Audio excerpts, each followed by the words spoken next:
The screams echoed through stone corridors that had heard nothing but suffering for centuries. In the depths beneath Warwick Castle, a man named Thomas Archer hung suspended by iron chains, his wrists already raw and bleeding from the metal that bit deeper with each passing hour. The year was 1483, and Thomas had made the mistake of supporting the wrong claimant to the English throne. Now he dangled in complete darkness, his feet barely touching the slime-covered floor of a chamber that measured no more than 6 feet in any direction. Above him, the sounds of a normal life continued. Servants prepared meals, nobles discussed politics, children played in courtyards. But here, 3 stories beneath the earth, time had stopped entirely. This was life inside a medieval dungeon, and everything you think you know about these places is probably wrong. Before we descend into the depths of medieval justice, if you find yourself fascinated by the darker chapters of human history, consider hitting that subscribe button. Your support helps me continue exploring these forgotten stories that reveal the brutal realities our ancestors faced. And please, let me know in the comments where you're watching from. It amazes me that we can share these historical discoveries across continents and centuries. The word dungeon itself comes from the old French donjon, originally referring to the great tower or keep of a castle. But by the 13th century, the term had evolved to describe something far more sinister. The underground chambers, oubliettes, and pit prisons that lay buried beneath Europe's grandest fortifications. These weren't just holding cells. They were instruments of psychological warfare, designed to break the human spirit as effectively as any torture device. The architecture of despair began with the descent itself. At Château de Vincennes outside Paris, prisoners were lowered through a narrow opening in the floor using ropes and pulleys. The shaft dropped 30 feet straight down into complete darkness. Once at the bottom, there was no way to climb back up. The walls were smooth stone, deliberately polished to prevent any grip or foothold. This wasn't just imprisonment. This was burial while still breathing. Medieval chronicler Matthew Paris described the dungeons beneath the Tower of London as places where the very stones wept with moisture and despair. The chambers were carved directly from bedrock, their walls constantly seeping groundwater that created a perpetual dampness that chilled prisoners to their bones. In winter, this moisture froze into sheets of ice. In summer, it bred diseases that killed more efficiently than any executioner's axe. But the physical conditions were only the beginning of the horror. The Domesday Book records that by 1086, there were over 40 documented dungeon complexes across Norman England alone. Each was designed according to principles that seem almost scientifically calculated to destroy human sanity. The cells were deliberately constructed to prevent prisoners from standing upright or lying down comfortably. At Corfe Castle, the punishment cells measured 4 feet high by 3 feet wide by 6 feet long. Prisoners could only exist in a permanent crouch, their muscles cramping and joints seizing after days in this unnatural position. Light was the first casualty of dungeon life. The deepest chambers received no natural illumination whatsoever. Prisoners existed in absolute blackness, so complete that they lost all sense of time and space.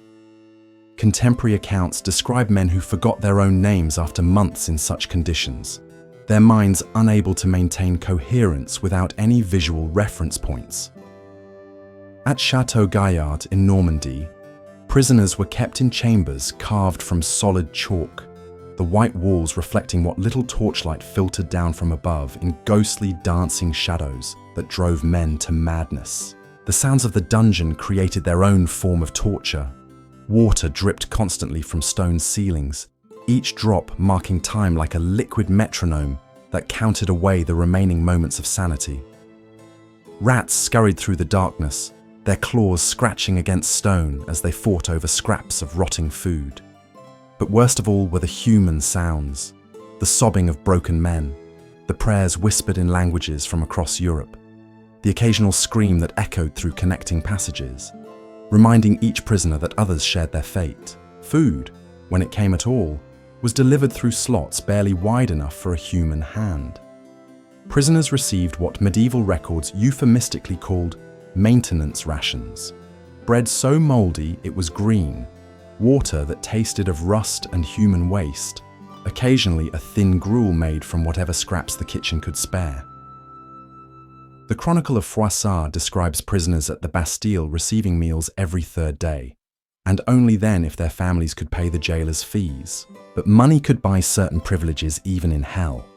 Wealthy prisoners could purchase candles, extra blankets, or slightly better food. They might even secure permission to have visitors, though these meetings took place through iron bars with armed guards present. Poor prisoners enjoyed no such luxuries. They lived and died in conditions that would have shocked even the most hardened medieval sensibilities. The social hierarchy of the outside world continued to exist within dungeon walls, but in twisted forms.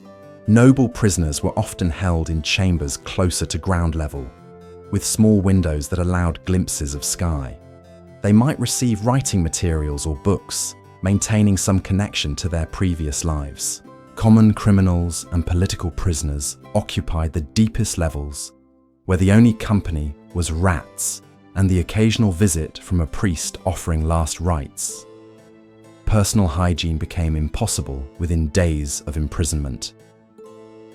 Prisoners wore the same clothes they had been arrested in until the fabric rotted away from their bodies. Human waste accumulated in corners of cells, creating breeding grounds for disease that spread through the enclosed spaces like wildfire. The smell was so overwhelming that even hardened jailers wore cloth soaked in herbs over their faces when entering the lower levels. Medieval records from the Château de Loches describe prisoners who had been forgotten for so long that their hair had grown to their waists and their fingernails had curved into claws. Some had lost the ability to speak, communicating only in grunts and gestures. Others had developed what contemporary physicians called dungeon madness, a condition that caused prisoners to believe they were already dead and buried. The psychological torture was as methodical as the physical suffering. Prison wardens employed techniques that modern psychologists would recognize as systematic mental breakdown. Prisoners were told they had been forgotten by the outside world, that their families believed them dead, that their causes had been lost forever. At the Château de Pierrefonds, jailers would deliberately provide false information about political events, telling Yorkist prisoners that Lancaster had triumphed permanently, or convincing religious prisoners that their faith had been declared heretical by the Pope himself.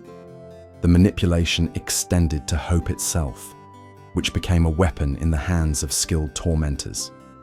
Prisoners would be told their release was imminent, only to have those promises withdrawn at the last moment.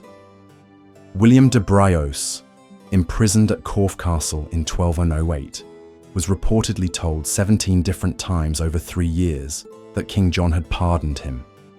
Each false dawn of freedom, followed by continued imprisonment, broke his spirit more effectively than any physical torture could have achieved.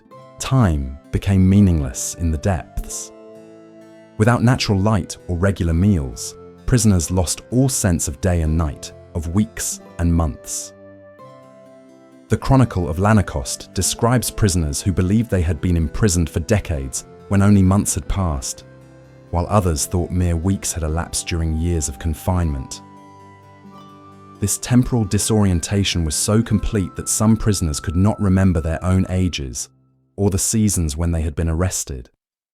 The cold was perhaps the most relentless enemy of all. Stone walls absorbed and held the chill of earth and groundwater, creating temperatures that remained constant throughout the year at barely above freezing.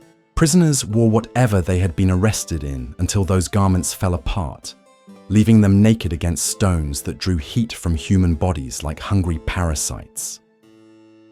Hypothermia killed slowly over weeks and months as prisoners gradually lost the ability to maintain their core temperature. Disease flourished in conditions that seemed designed by nature itself to cultivate death.